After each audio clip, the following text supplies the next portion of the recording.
नमस्कार दोस्तों, मैं हूं आशुतोष। 2026 आ गया है। बहुत सारे लोगों के मन में विचार आते हैं, डेयरी व्यवसाय कैसा है, शुरू करें या नहीं करें। तो आज इसी पे बात करेंगे। आज जो विषय बेसिकली हम लोग खोलने जा रहे हैं, वह सिर्फ डेयरी फार्मिंग की कहानी नहीं है। ये उस गैप थ्योरी की पड़ताल है जो भारत की खाद्य सुरक्षा, ग्रामीण अर्थव्यवस्था और नीति निर्माण के बीच धीरे धीरे बनती हुई खाई है। एक तरफ सरकारी आंकड़े हैं, वो कहते हैं कि भारत दुनिया का सबसे बड़ा दुग्ध उत्पादक देश है। सही है। और दूसरी तरफ जमीनी सच्चाई भी है, यह कि देश के हजारों छोटे और मध्यम डेयरी फार्म हर साल चुपचाप धीरे धीरे बंद हो जाते हैं। ये विरोधाभास ही असली सवाल है। अगर दूध इतना है तो फिर डेयरी टिक क्यों नहीं पा रही, क्यों बंद हो रहे हैं फार्म। पिछले 1.5 दशक में डेयरी को एक low risk high return model के रूप में प्रचारित किया जा रहा है, पब्लिसाइज किया जा रहा है। कहा गया कि यह खेती नहीं बल्कि एक स्मार्ट बिजनेस है। इस दौर में भारत में एचएफ काऊ और एचएफ क्रॉस ब्रीड को डेयरी का पोस्टर बॉय बना दिया गया। विदेशी मॉडल दिखाया गया, स्वचालित मिल्किंग, हाई यील्ड नस्लें और चमकदार इंफ्रास्ट्रक्चर। लेकिन यह नहीं बताया गया कि वे मॉडल किन जलवायु परिस्थितियों और किस सब्सिडी संरचना और किस बाजार सुरक्षा के भीतर काम करते हैं। भारत में डेयरी को समझने के बजाय उसे कॉपी पेस्ट बिजनेस बना दिया गया है, और एचएफ काऊ उस कॉपी पेस्ट का सबसे महंगा हिस्सा बन गई है। 2024-25 के नाबार्ड और राज्य स्तरीय पशुपालन विभागों के संकलित आंकड़े बताते हैं कि नई डेयरी यूनिट्स में लगभग 3 में से 2 फार्म पहले 36 महीनों में ही या तो बंद हो जाते हैं या फिर भारी घाटे में चले जाते हैं। इन असफल यूनिट्स में बड़ी संख्या उन फार्मों की है जिन्होंने शुरुआत एचएफ या फिर एचएफ क्रॉस गायों से की थी, बिना यह समझे कि यह नस्ल उत्पादन के साथ साथ प्रबंधन की अत्यधिक मांग भी करती है। सबसे पहली चूक मानसिकता की है।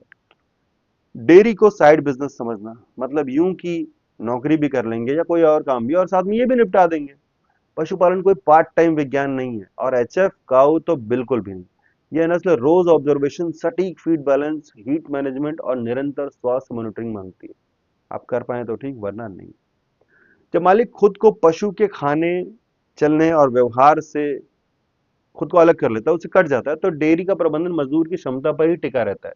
और यह मान लेना कि मजदूर एचएफ जैसी संवेदनशील नस्ल को उतनी ही बारीकी से संभालेगा जितना वो मालिक खुद संभालेगा या जितना किसान खुद संभालेगा, यह पहली रणनीतिक भूल है आपकी। आपका नौकर ये करके नहीं दिखाने वाला। दूसरी बड़ी चूक इंफ्रास्ट्रक्चर ओवर स्पेंडिंग की है। फील्ड स्टडीज साफ दिखाते हैं कि असफल डेयरी प्रोजेक्ट्स में शुरुआती पूंजी का 60 से 70% हिस्सा शेड, बाउंड्री वॉल और सजावटी निर्माण में ही चला जाता है। जबकि वैज्ञानिक रूप से देखा जाए तो एचएफ काऊ के उत्पादन को प्रभावित करने वाले मुख्य कारक जो है वो आपका तापमान है। मतलब सही वेंटिलेशन रखिए ताकि तापमान अच्छा रहे, सूखा शेड होना चाहिए, और आराम। संगमरमर की जरूरत नहीं है, थर्मल कंफर्ट जोन में ही गाय दूध देती। आईसीआर के अनुसार 27 डिग्री सेल्सियस के बाद एचएफ काऊ में हीट स्ट्रेस शुरू हो जाता है, जिससे फीड इनटेक, फर्टिलिटी और इम्यूनिटी तीनों ही गिरने लगते हैं एचएफ गायों में।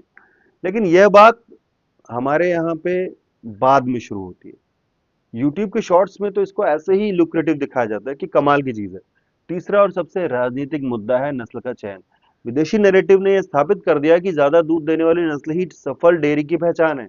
अब 2024-25 के आईसीआर के डेटा के अनुसार एचएफ और हाई क्रॉस ब्रीड गायों में मेस्टाइटिस, रिप्रोडक्टिव फेल्योर और रिपीट ब्रीडिंग की घटनाएं देसी नस्लों की तुलना में कई गुना अधिक पाई गई हैं।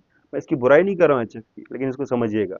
इसका मतलब साफ है कि उच्च उत्पादन के साथ साथ उच्च जोखिम भी है इस गाय को रखने में। लेकिन यह जोखिम किसान की बैलेंस शीट में दर्ज नहीं होता, वह उसकी जिंदगी, उसके कर्ज और उसकी मानसिक स्थिति में दर्ज होता है। समझने की कोशिश करिएगा इस बात को जो मैं कहना चाह रहा हूँ। इसके बाद आता है वह चरण जहां पे ज्यादातर डेयरी दम तोड़ देती है, यानी ड्राई पीरियड मिसमैनेजमेंट। एचएफ आधारित डेयरी में यह जोखिम और बड़ा हो जाता है। अगर सारे पशु एक साथ खरीदे गए तो उनका ड्राई पीरियड भी एक साथ आएगा, और उस समय दूध की आमदनी शून्य होती है। लेकिन एचएफ काऊ का फीड, मिनरल और मेडिकल खर्च जारी रहता है, जो कि अमूमन बाकी से ज्यादा रहता है। इसे हम डेयरी की भाषा में कैश फ्लो ब्रेकडाउन कहते हैं। ज्यादातर किसान इस चरण के लिए मानसिक और वित्तीय रूप से तैयार होते ही नहीं। उन्होंने सोचा ही नहीं होता कि ये सब भी आने वाला है। ये भी याद रखिएगा। और अब आते हैं डेयरी के सबसे बड़े और सबसे कम समझे जाने वाले घटक पर, फीड और फॉडर इकोनॉमिक्स। दूध थन में नहीं पेट में बनता है। एचएफ काऊ के मामले में यह बात और भी कठोर हो जाती है। औसतन डेयरी का 60% खर्च फीड पर होता है और एचएफ गाय में यह अनुपात और बढ़ जाता है। क्यों? क्योंकि यह मात्रा नहीं, क्वालिटी डिपेंडेंट नस्ल है। जो किसान रोज बाजार से चारा खरीदता है वह एचएफ गाय के साथ असल में दूध नहीं बल्कि लागत पैदा कर रहा होता है। साइलेज, ड्राई फॉडर प्लानिंग और लोकल फीड रिसोर्स ये विकल्प नहीं है बल्कि सर्वाइवल टूल्स हैं। एक और खामोश कारण है डेटा की अनुपस्थिति। बहुत जरूरी पॉइंट है ये।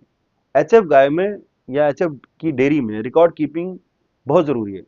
अगर आपने ये नहीं किया कि कौन सी गाय कितना दूध दे रही है, उसका फीड कन्वर्जन क्या है, उसकी ब्रीडिंग हिस्ट्री क्या है, अगर ये सब लिखित और ट्रैक नहीं है तो डेयरी के प्रबंधन में आप सिर्फ अनुमान पे चल रहे हैं और अनुमान पर चलने वाला एचएफ फॉर्म सबसे पहले ही गिरता है, ध्यान रखिएगा।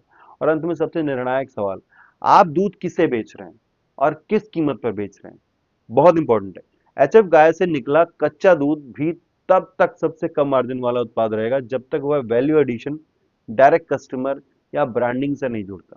ज्यादा दूध का मतलब ज्यादा सुरक्षा नहीं होता है।